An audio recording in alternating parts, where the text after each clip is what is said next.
le mana i o le whanolongo pespesenga le tae. Suafo Yesu Keriso te whatalofa atu le tātou tāpoinga. Whaftai le nei tae au fōu, a fōa i le tua lo tō soifua, ia e mesi fōi so mātou wola. Ma le whai mai whanunga le lei, ia whafōwina lo tātou malosi a wafe au mga aruenga masani, ia wale a sapati, tātou wala usu ai, e moa ei ave me mtau sa pe upu masani le atunu, sulaina le lofa, ma le anga le lei o le tua. Whaftai o leu vavai atsuru o tino lo tātou mafuta, isi ona i o tātou tina mātua, ta mātua, ia o lo whapena o na tārusia, le tātou e kāresia o na o mātua soifua, mese mai o tino lo mawai. Whatalo whātu le tātou o lotu, ia mātua si o lava na i tātou whanau, ia mālor wha mālosi, ia ono le tua, o lan tāpua inga le nei tae au. Ai whamon mole su e ana tātou tuspa ia le salamu mua mua, tātou te whaitauina whaatasi le salamo atoa, ia e whaopopo le pese nā matai le tātou pespesenga, ia e tuu le lei ai o tātou loto, ia matu watu o tātou wanganga i le tua, tā pena le lei, whai ai le nei tāpua inga le moni ma le wha maoni, salamo mua mua, whai mua mua e whaangata mai le ono, tātou te whaitau whaatasi i ai, whaitau, amu ia le tangata le savali filinga e a mio leanga e le tu foi o ia i le ala o e angsala e le no foi no fua o e tauemu ai nau o ia i le tu la fono o le ali e ma fau foi o ia i lan tu la fono i le ao a toa ma le po o ia foi e fa peo le la au o to i tafta faane o vai tafta e fua mai ona fua i ona lava tau. E le to ulu fo i ona lau. E manuia fo i mea uma na te whaia. E le whapea o e a meo leanga. Ai peo a puti o saito i la tō wa le lea i matanga. O le mea lea i le tu ai o e a meo leanga i le whaamisinonga. E le tu fo i tangata ang sala i le whapotonga o e a meo tonu. A wā ua si la fia e le li le ala o e a mio tonu. A e whano lava le ala o e a mio leanga. Na tātou tāpua i le atua.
Moni lava ma wha maoni le rie.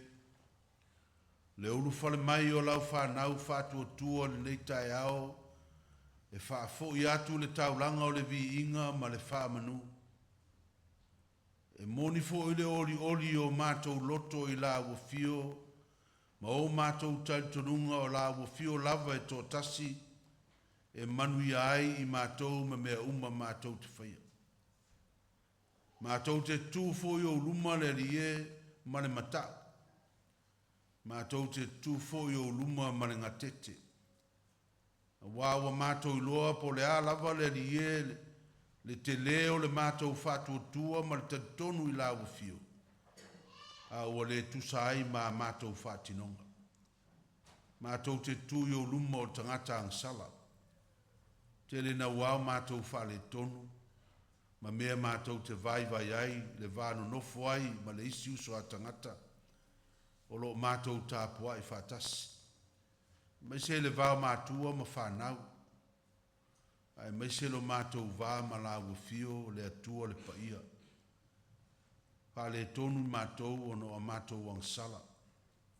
Leo mātou moa i o atu i o luma, ia e lofa ma wha maangalo mai le tāpua inga lau whanau. Ia e wha maangalo mai le tāpua inga lau nu, wa ifoto ele i o luma i le leitai au. A vele toto Jesu ke riso lo mātou wali whaoro. Sau wina ai i mātou ma wha ma mai na ai o mātou tangata. I le tino i le mawhau whau i le loto. Ma ia whape nao na mamau mātou loto le lie. Ia e fio tu mawaina. O au loto mamai te fina ngalo i ai.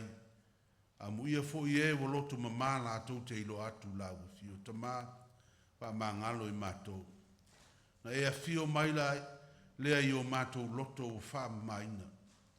E a fio tu mawai a mātou whaia le nei tāpua inga. Ne ia whaia mea umalava i le wha uta ma le wha tuatua. Ma i watu le nei tāpua inga se vi inga o la ua fio e wha vau. Lo lava suafa Jesu a mātou talo atua i nei. Amene. Tātou pese le pese lua se lau tō su lima. Lua se lau tō su lima le pese o la tātou pese ai.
o le whaitawina o le tusi pa ia, o le tusi whiriwhilia mo i tātou le nei aso, mau mai le whenga inga fau, o le tusi a Paulo le Kalesia i Kolose, lona mata upu mua mua, tātou te whaitau whiaua wai le whai upu mua mua, e whaangata mai le sifuru ma le wha. Our scripture reading for this morning is taken from Paul's letter to the Colossians, chapter 1. We shall read from verse 1 to verse 14 from the Samoan translation. Kolose lona mata upu mua mua, tātou te whaitau whiaua wai le whai upu mua mua, whaangata mai le sifuru ma le wha. Whaafonga mai a whionga pa ia le atua. O Paulo, o le apostolo a Iesu Keriso, i le finangalo o le atua, ma Timoteo o le uso lea.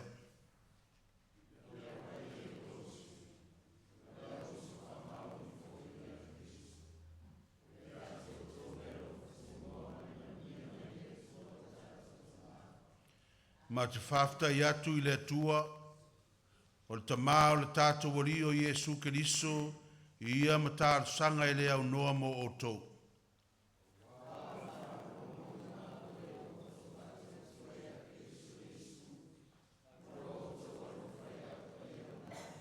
O no le wha moe moe, o teu mo o tau le langi, o tau wha longo i aia na mua, i le upo le mea moni, wa i le tala le lei.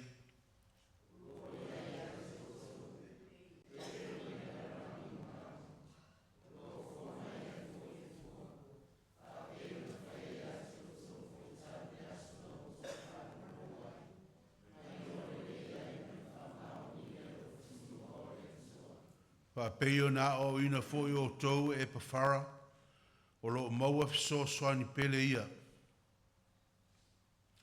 O le au auna wha maoni o ia Keriso mo i mātou.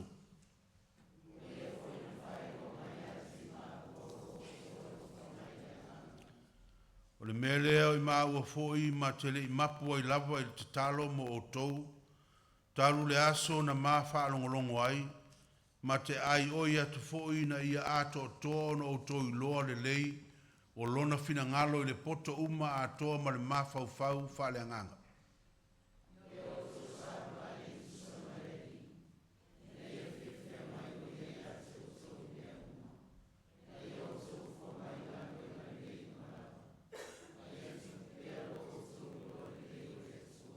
Ia wha malosi o tau le malosi umalava, e tusa malona malosi wa sinsiri ese, e uile ona sai umalava ma le wha atoa a toa ma le fia fia.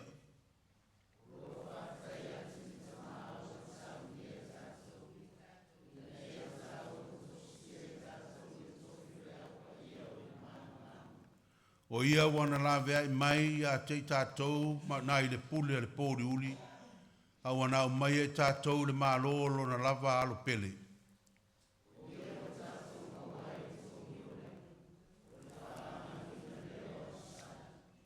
Pa Manuia Le tua le tātou whaitau, pa longolongo i ana whionga pa ia, tu mau ia te ia no na lava viinga nei se i o le whaavau lava. Amene. Tā lofa tamaiti.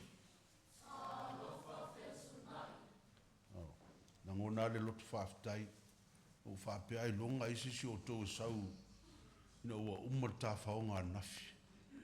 Matua ofo a ule, alu le aso ato whaalama tā ele, ia o leo to e maua lo to malosi le tai au e o mai le lotu whaftai tele ia te o tau whanau whaftai foi matua i le nato ngā luenga whai pea o le tau mwhai wha malosi whanau e o mai le lotu mai le atua mai tele i sau tala tele whaia le tai au au na o lau whaftai ana whino no wha matau ia winga o tau o no fo mo mafau fau le teimi fato a mao mai ai. Ta i lua, ta i tolu, tau sanga o lisi vaenga a leo o ta i sfuru fitu, sfuru ono, sfuru fitu, sfuru valu. Vava ai le tau tupu mai, vava ai le au tau a mio, e fai, pe fa pe i, awai, e upu masani, E te iloa alta mai titi e saule a inga i le leile a oina. Pe ao i mea tumutumu mana me fai. Wala o whaftaila ia te o tolu whanau. I was so proud of you guys yesterday. Umanto ta eli, you went swimming, you were out in the sun all day, and most of you were almost sleeping when you were about to come home. I don't know whether you had anything to eat, or if you did, you didn't eat much because you wanted to go back to the swimming pool. But there was something I noticed at the end when we were all about to go, we were tidying up everything. There were actually two types of people, and I'm not saying this one is good or the other one is bad. It's just an observation. There were young people who packed up their things first and took it to the car, and then they don't return. There were a second lot who packed up their things first and took it to the car, came back and helped. And then there was this third group, which I thought, I didn't think was going to happen. They actually helped first take things to the car and the bus before they came and took their own stuff to the car. Now, all those three things are good, but it's just the way that you can see which one, how you are taught by your family. The first lot took everything, they didn't want to come back. Obviously, they are not told, you need to go back and help. The second lot who took their things first, came back and took and helped, that's fine. They helped. But you obviously, the third lot, you can see the advice given by family. When you go to places where there are people together, don't think about yourself first, think about others. So allow whaftai for all of you. Whatever way you helped yesterday, but you know, I took my hat off. But it's the younger ones who helped a lot. They were carrying pots and all sorts of different things to the car. And I was so proud because in the old days, I remember when we used the old Okaravo, these are guys who are older now than you. When they're told to take a pot, they will look around to see who's looking, and then they take the pot. And when they come to a bunch of girls standing, they put the pot like this, almost like they didn't want anybody to see them. But yesterday, you didn't have that. You took the pot and you happily took it. You didn't care what other people said. And that for me is a sign of the confidence that you guys are having and the fact that you come from families who are very proud and teach you about what your priorities are. So thank you very much. Continue to do that. Our theme for this morning says, firm and be fruitful. No inga, mausali pel mena o tau iai. Ia mafua tele mai o tau mea le lei. Manuia tele le tui ate o tau whanau. A o ngā sā, ia e mese fo I tupulanga talavo. Thank you for everything. You know, I watch you guys grow now, and you can see the fruits of what your parents are teaching you and what you are learning from Jesus Christ, your friend. Ia manuia tele o tau whanau. Le alofa maleanga le leo le tua. Tātou pese fitulua. Fitulua le pese, ala tātou pese ai.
tātou talo le whaafitai, ia matu watu nisi o tātou manao I lumo le tua, tātou ifo o matalo. Le tua si siri e se, le tua le tamā le alo, ma le anganga pa ia. O lawa fio lava, o lo siri o na lata mai ia te mātou, I lo I mātou lava. Ua mātou moli mawina lo whamaoni, ma lo whaivavenga pēa I le soifua ma le ola, o lau whanau whātua I le nei e kalesia. A wā le foi ua mātou iai I nei vai aso le amatanga o le mātou savalinga, a le lava le lie e maua lunga pēa le au ino le masina I le soifua ma le ola o lau whanau whātua. Le nea vai aso wālua tū sa whengai ai mātou, le tele o mātou fuafuanga I ainga, ua toe ae ngā luenga isi, ae meise foi wha moe moenga le kalesia, ma tā whaonga foi ar whanau le aso ana. Tu mau lava lo walofa, e le fesuisu iai lava lo wanga le lei le rie. O lo walofa lava lea na e tuli lo ina ai le tangata mai le amatanga, lea lava e te tuli lo ina ai mātou, ma whaatino ina mo I mātou e o mai le nei tuasu. Whawhetai le rie, o uru whale mai lau whanau, sula ina le anga le lei ma le alofa o lau fio.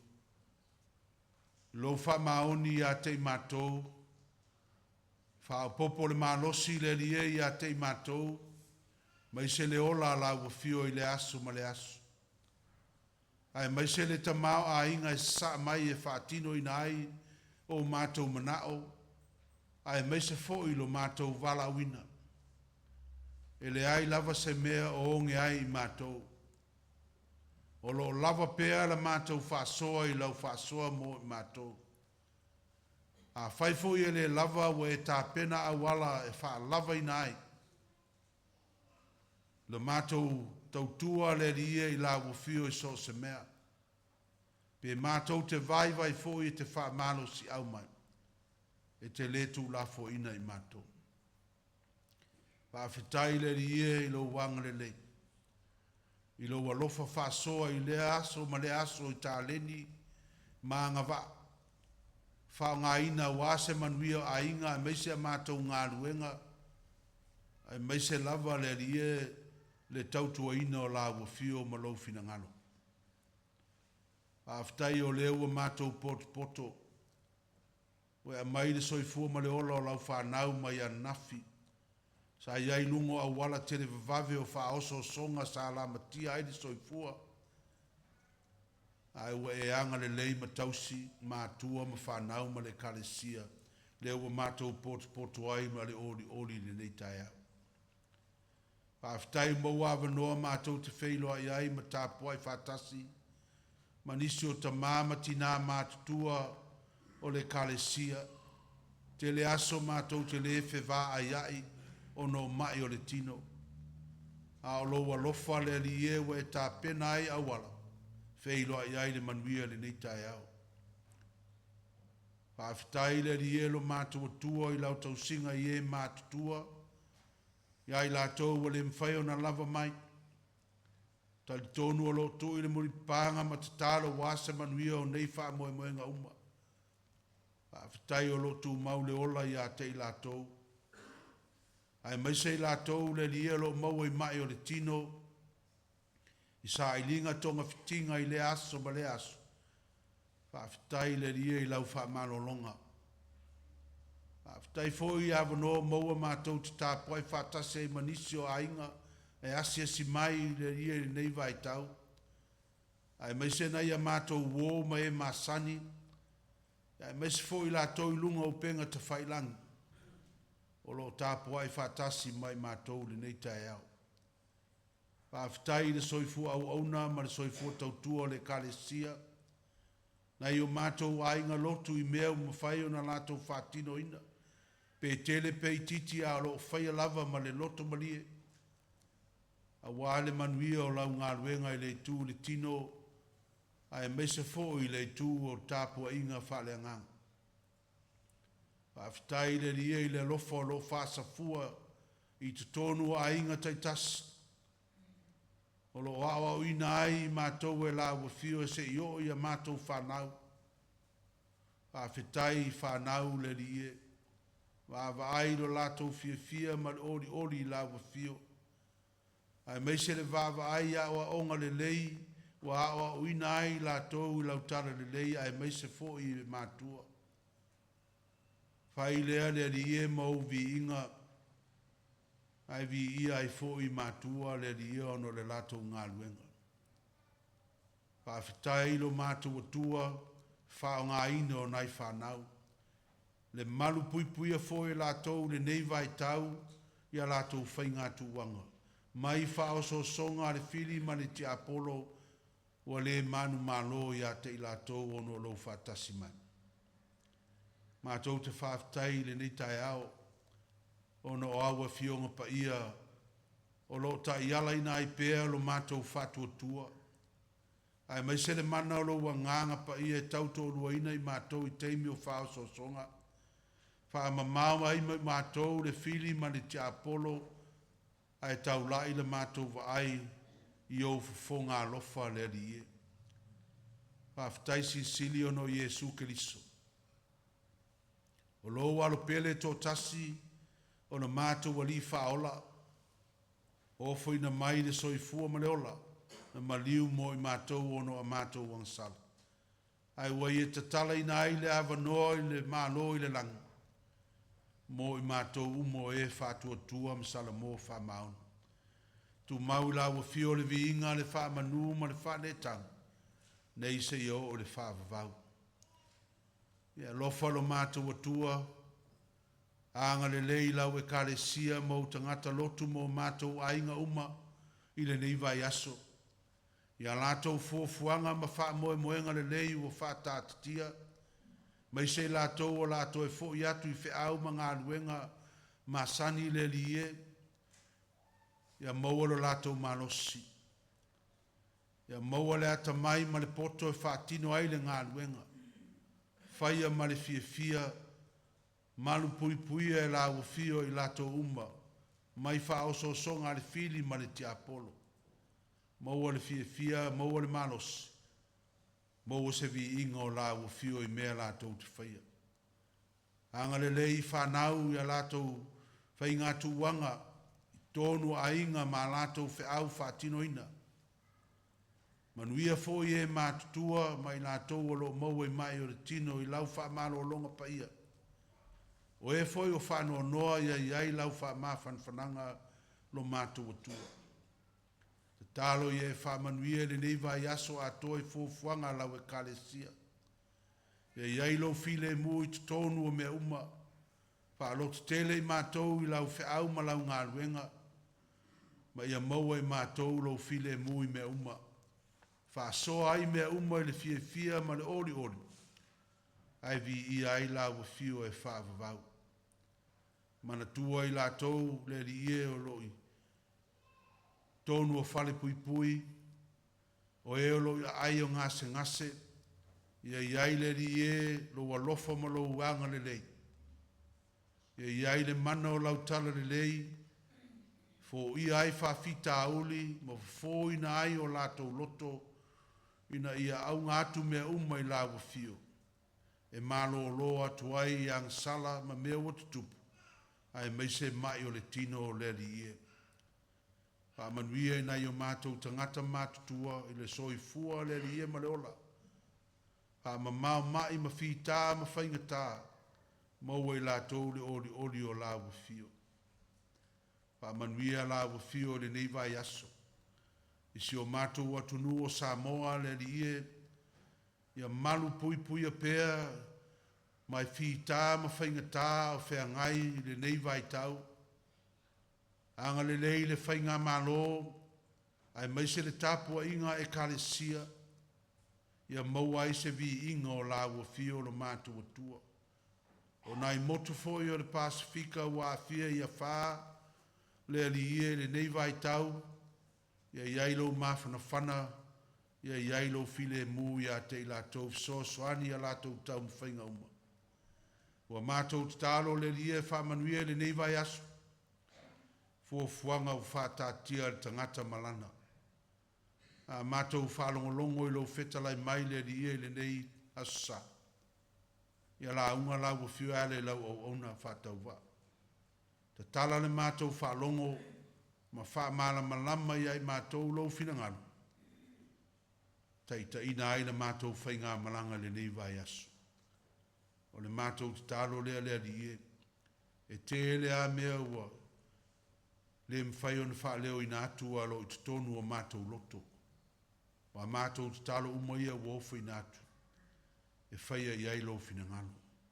Mātou wala o atu, nei mea uma, i le suafo Iesu Keriso le na o mai le tālo, lo mātou tamae o le lang, ia pa ia lo suafo, ia o mai lo malo. Ia whaia lo finangalo i le lalulangi e peo ni whaia lalulangi.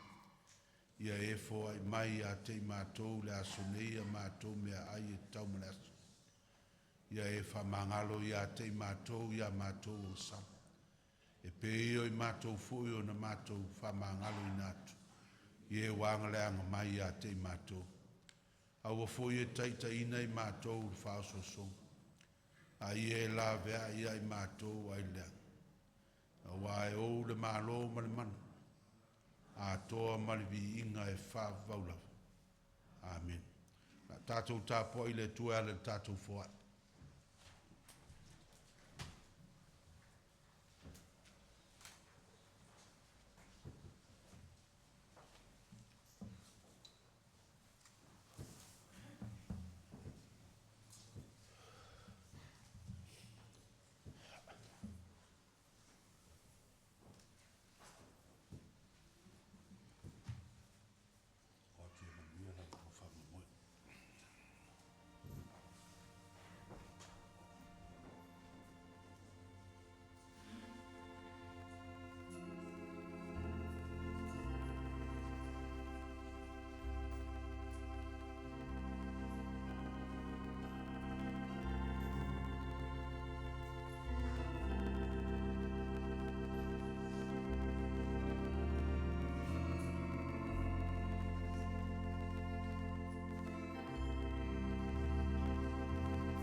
Tātou tutula.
Iesu Keriso e lo mātua li whaola, ua mae o ne tapena ina le taulanga siri ese, i lo soifua ma lo wola na tongi o lo ina aia mātou wangasala.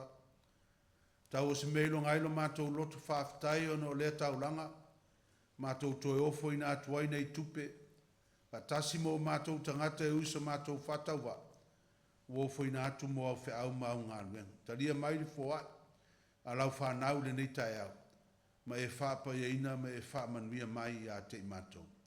Ono lo lava suafa Yesu o mātou talo atuai nei. Amen.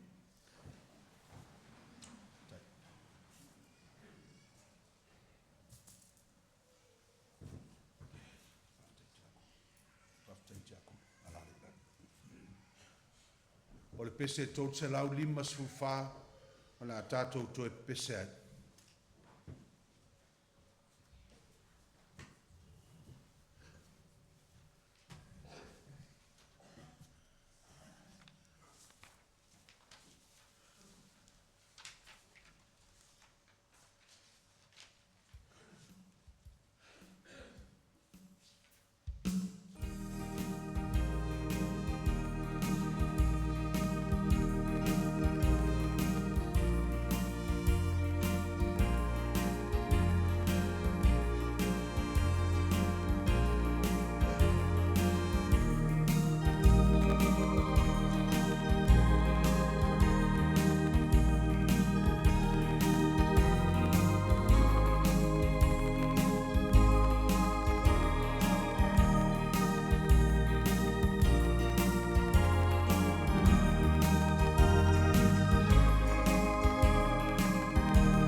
kakangi o le ia ngiso. O le launga le swafa malu o le atua le tama, le alo ma le anganga pa ia, amene. Mawal matua le launga le tusa faitawina, kolose lo nta upu mua, pia whanga ina se vaenga le whaupe ono ma le whaupe fitu te faitawina. O lo fua mai ai fo i le fua, whapeo na whaia i ate o tau fo i taru le aso, na o tau whaalongolongo ai, mai loa le le iai ma le whamaoni le alofa tu noa le atua. Whapeo na a o ina fo i o tau e epawhara.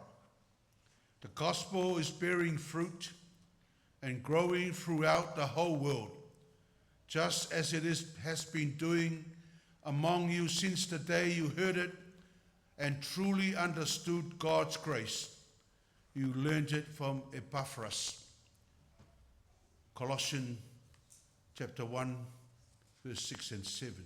O le manatu o tu o le ni aso. Mausali mafua tele mai. Firm and fruitful. Mausali mafua tele mai. Tusia Paulo ia Kolose na tu sia tonu le whalpui Roma. If so taile lei lava le tusile ne ia Paulo ia Kolose, ma le isi tusia Paulo lo tuspa ia Filemoni. Ono Filemoni malana polonga o ne semo. O ila ua o tangata o le karisia i Kolose. O le aio Kolose o se aisa i le tu malo a sia iaso ia. O ona po nei le ua avea ma le atunu fo le tau e tātou o take po Turkey i nei ona po o nasa i eile aile o Kolose. Ma le ai o Kolose sa fausia i lunga o ele e a fia ngō fia i mafue. Tali tonu le sa o tau va aile mafue tele lea na tupu i take na masino Februari lua o lua tonu. Lima suli mafi tangata na maliwai.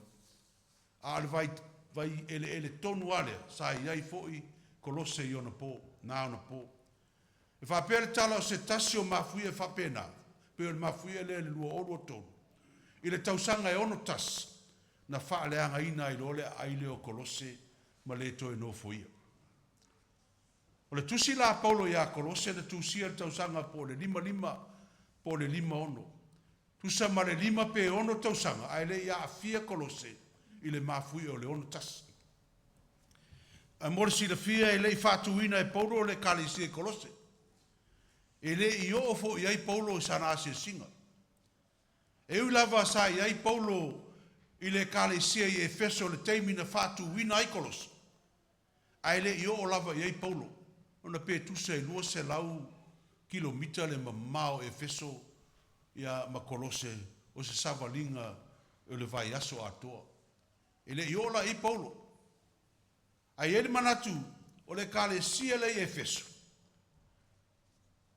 O ina natalia ina ai le tangata leo Epafara i tala inga Paulo i Efeso, le tala le leia Jesu Keriso. O na alu ai le ave ilo na nuu i Kolose, wha tala le ina ai, ma wha tu wina ai le kalesia i Kolose. A wā lo tā ua, le whai upo e fitu, le tusile nei a Paulo whai mai, o lo fua mai ai le fua, wha peo na whaia i ate o tau. Tālu le aso na o tau wha alongolongo ai. Wha peo na o ina foi o tau, e pawhara. O so ta ingalan na. A e pawhara il teimi na tu sia i e Paulo le tusi ne Kolose. O lai what pui whatasi ma Kolose. O i ma Paulo i Roma. A lea lai e maua e Paulo le tala ngā luenga i Kolose. I le wha matalanga e pawhara. E ele mea lai tupu le kalisi i Kolose. O lo fe ese ai ma fa seina ai ma fau tangata lotu. Paul wrote this letter to the Colossians from prison in Rome, either the year 55 or 56. After Epaphras had informed Paul that many Colossian Christians were led astray by false teachers, the false teachers insisted that Christ was not enough for salvation, that they needed to practice self-denial and adhere to rules and regulations that was kept by the Jews. And to counter these false teachings, Paul insisted that the Colossian church prioritize the supremacy of God for he is the image of the invisible God. Yo e watala ina, e tangata tau whase, e le lava keriso, e te tau o na tausi tu la fono pe o na whaia iu teia, e o rua marwhatu o tua. A le lawa tusi atu Paulo le kalesia I Kolose, malana fofo le kalesia whai mai, ia mausa li I le whātau aina, o le siri eso keriso, o ia o le whātuso o le atua e le whāto I laloina. E le ngata ilea, le fo whamanato tu e Paulo I le lua I ta upu lea. I le kalesia kelos, o I la tau o tangata pa ia, o tangata ua whāpa ia ina mo le atua. Le ailo le fai upu e lua le whawheloa ia Paulo, le tusin tātou whaitawina whai mai Paulo, I le au pa ia I Kolose, o le au uso whamaoni foi o ia Keriso. To God's holy people in Colossae, the faithful brothers and sisters in Christ. Ioe, wa toe whamanatu e Paulo ia Kolose, o I la tau o filifilia whapitoa, wa vai tō fia ma vai seina, o whapa ia ina mo le tua mo lona finangalu. E le eila se isi malos I le lalorangi. E o lawe le tū la fono e ave sea ma whaawina ai le sisi le eso keriso. Le whaatusa o le tua. E le mwhai on whaato I laloina. Nothing can replace nor usurp the supremacy of Christ, for he is the image of the invisible God. Paulo ngai o inga e leo whamanata o tu e Paulo e whaia le kalesia. Ia mausa li le whatu tua. E ala ia Jesu Keriso, mafua tele mai. Peo na iai le kalesia Kolose le amatanga. Ai sea, a le whai mai Paulo. A wā ua whaalongo longo I maua I lo tau whatu tua ia Keriso. Ma lo tau alofa I le au pa ia umalava. Ono le wha moe wa teu mo o tau le langi. Wa o tau whaalongolongo iai ana mua I upo le mea moni wa I le tala le lei. O lo iai ate o tau e pei ona I le lalo langi umalava. O lo fua mai ai fo I le fua. Wha pei ona whaia I ate o tau fo I. Talu le aso na o tau whaalongolongo ai. Mai loa le le iai ma le wha maoni. Le alofa tu no le tua. Wha pei ona o ina fo I o tau e pefara. O lona winga. A whai wa fua tele mai I ate o tau le kalesia I Kolose, fua le tala le lei a Jesu Keriso, talu le aso na muai whaalongo ai le tala le lei. Ai sea la wa toe nau ai e talia isi tala inga e ese mai I le tala inga wa masania. Ai sea wa toe mawhau e talia sa isi malosi, ma sa isi pule e ese mai le malosi, ma le pule o Keriso. O se fesiri fo I lea, e fesiri ngia e fo I tātou Sandringham le nei tai au. O aisi malosi ma pule, e ese mai le malosi ma le pule Keriso, o lo ave iai lau wha mua. A mese la amtanga foi, o le nei tau sanga le tātou whainga amananga. A waife o lolo tala inga sei taimi o Paulo, I tala inga I le nei vai tau. I le mau tala inga ese o wha o ngase ai, le suafo I Jesu Keriso, whaamalia ina ai ma tā upu o loo, whina ngalo I ai e tāla ina. Wa sui ai tāpua inga aisi, e pe o le vave o na sui o lato ofu. O le saulavo o le tanunga fou, e ese lon whaamatala ina o le whaamoe Jesu sui, muli atu I ai. Wa vailua ina ai a inga, fe ese ai mātua mwhanau.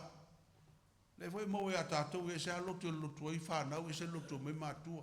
Whanau foi e whanau, e se foi lotu ai. O ese ona wa ese tala inga. O isi tala inga e whaamalia ina ai, le soi fua le lalolangi. Ai le whaamalia ina ai le sisi le eso Keriso. Wha se tua ngalu le sisi le eso Keriso le tōtele. You're saying, we don't just pray for the gospel to make disciples of all earth. But we must also pray that the disciples of the gospel bears good fruit and not the fruits that poisons people. When Paul wrote to the Colossians, people were forced by the Roman Empire to acknowledge that Rome was the source of fruitful abundance. If you wanted to share in that abundance, you stay faithful to the Roman Empire. For Paul, in claiming the fruitfulness of the gospel, he's saying to the church in Colossae, it is not the Roman Empire that is fruitful, but it's the kingdom of Jesus Christ, which is fruitful and continues to bear fruits among all people, including slaves and women, masters and men, Jews and Greeks. It's a gospel for everybody, makes everyone equal. Ioe oe umataria ina le sirisiri ese o Keriso, o le whatuso le tua, e le mwhai on whato ila loina, e le ngata ina fua tele mai, ai whai fo I fua le sosia le malo le tua, whai mao latou e mausa li ma fua tele mai. Sandringham o le tusu le nei Apollo ia Kolose, fitau I le leila amatanga le tau sanga mo tātou. Se lapta inga ia aua nei maua I tātou le tua inga anganga lena mo I Kolose. E o mai lo tala inga fou manatu mana ia fo isi ia lo vai pe whape I le mea. Pa se tua ngalu wali sisi le eso Keriso.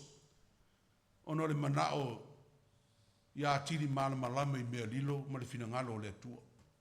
Isi tapua inga. A le maua Paulo. E le me whaia ia o aonga fou. Ona e maua ili mala malama. Ma e loa ili fina ngalo lilo le atua. Na o e ua whaapa ia ina mo le atua. E ala ia Yesu Keriso. Le foi un mori baula o fai evangelia fai mai o Yesu o ia lavo le atua li utinu tangata. O le mala malama o le lalangi le foi fetala Yesu au nei o le mala malama. E le ma fai el pongsa o na wha umutia. E te le tue mana o mia la Sandringham se isi malos. Ma se isi pule, ma se isi tu la fono, ma se isi mala malama e wha mausalia ilo wha tuatua. Le anga wa umon whapa ia ina oe le atua mai lava le amatanga. Wa lava lautalia ina o le sisi le eso Keriso. Wa lava lautalia ina o le Keriso sisi le esa na manu malo sa taulo ma le tunga mau. Lava lea e te pa ia ai mo le atua. Paule mea lo manao ai le atua ia te oe mau e fai. Fa ai loa I le lalolangi o oe mau ua whapa ia ina. O oe maa ua pa ia mo le tua. I le mausa li o lo fatua tua ia Yesu, ma fua tele mai, fua mai ia, la wa mio. Ma mai Yesu e lo o tou o so, pe a o tou whea fan. Tau e misa lo tātou le ala, e leo tātou so o Keriso, e leo fua mai, le fua lo manao I Keriso. Te whaia lo tala le istangata, e le o fua mai le fua lo manao I Keriso. E te lea lofo lo I Lotu a oi, e le o fua mai le fua lo manao I Keriso ia te oe Sandringham. E te whatau taulo e mea whaia lau e kālesia ma lo wainga, fiu lo wainga tani mai oe, e te le o fua mai le fua o lo manao I Keriso ia te oe. Fua o le whai me sili ma le whai me le lei, fua o le lofa. Fua le tāpua I le tua ma le whamaonu. Le anga le lei lo wainga, le anga le lei o mātua I whanau. O fua I o le tala le lei. O fua I o le tangata o wha sili sili. Ia te ia le sili sili ese o Keriso. E mai le mau le whai salamo le neitaia. Lono o fia tangata ua mausali. Fua mai fua le lei. Le whai mai whai salamo. Amu ia le tangata e le savali filinga e ami o leanga. E le tu o ia e le ala o e ang sala. E le nofo o e tauemu. Ai nau le li. Ma fau le tu la fono le tu le au ma le po. Fai mai e whaapeo le la au o te tō I tawhatafo le vai tafe le tangata. E fua mai o na fua I lona lava tau. E le to uru foi o na lau e manuia foi mea uma na te whaia. Rau inga o me pa I ai tangata lea. E le lei uma. Langa o le tangata e mausali I le tua. On fai mai lo le whai salamu. E le whaapea o e a mi o leanga. mai o puti o saito I lato na le lea I matang. E se au ngā. A whai wa mausali ma fua tele mailo whatu o tua Sandringham. E lea au noa ia to e Manuia Le tua. A le whai maile, whai salam. E tutu e a mi o le anga le wha masinonga. E le tutu foi tangata ang sala le wha potonga a mi o tonu. Si la fia le li le ala o e a mi o tonu. A e whano le ala o e a mi o le anga. Io, man whata tia mai e le tua Manuia o le tangata e tu mau ia te ia ma fua mai fua le. As we begin our journey for the new year, Sandringham, begin by remaining steadfast in God through Jesus Christ. Be firm and fruitful and live a life worthy of God this year. O la Paulo ia fua mai fo I le fua. Pa pe ona whaia ia te o tau taru le aso na o tau uruai whaalongo longo ai le tala le leia le tua. Ma le wha maoni na tau loa le wha maoni o le alofa tu noa le tua. Wha pe ona o au inai o tau. Amene. Pese se lau su lima o la tātou pese ai.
Le atu le nganga whaafitai tele, I le tātou tāpo inga le nei tai au, wha Manuia Le tua I whiau mga ruenga le nei vai aso, fuafuanga a inga tai tasi. Mai se fo I wha Manuia Le tua I nai o tātou a inga o lo asia si mai, mai se lātou o lo tātou mafuta pēr, ia maua pēro lātou malosi, ia au iai pē tono mafutanga I tono nei atunu. Manuia nai o tātou tangata mātua, I le alofa maleanga le lei o le tua. Ia, Manuia fo I le sunga le whawhengainga tātou mafuta ni tai au, o leo o mai le sunga le whawhengainga Kingston, ia ma le pa ia leo Lotu, ma le whantua.